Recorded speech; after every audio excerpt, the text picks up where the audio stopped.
Assalamualaikum. Bertemu lagi kita dalam channel Cik Ya.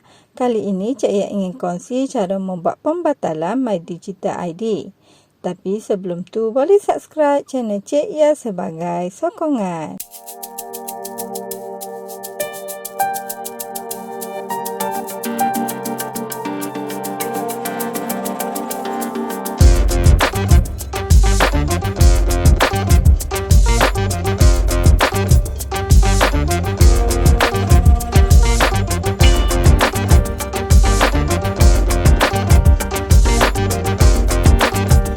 Okey, untuk membuat pembatalan My Digital ID ni, mula-mula kita perlu buka dulu aplikasi My Digital ID dalam telefon kita.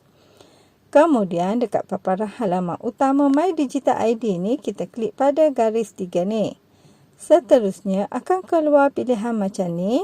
So dekat sini kita klik pada bahagian batal Digital ID yang ni.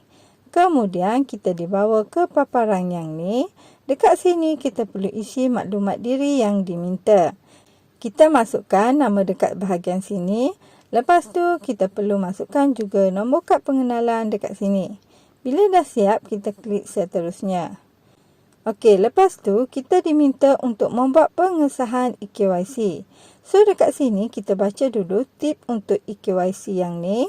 Bila dah faham, kita klik seterusnya. Okey, dekat sini kita diminta untuk ambil gambar bahagian hadapan kad pengenalan kita. Kita ikut arahan yang diberi.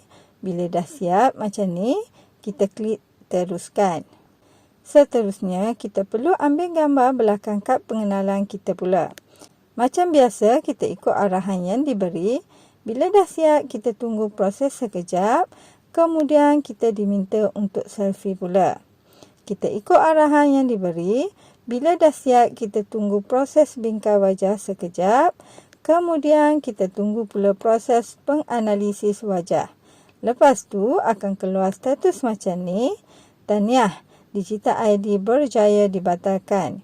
Ini menunjukkan kita dah pun berjaya membuat pembatalan My Digital ID kita. Mudah kan? Itu sahaja perkongsian Cik Ya kali ini. Jumpa lagi next video. Bye.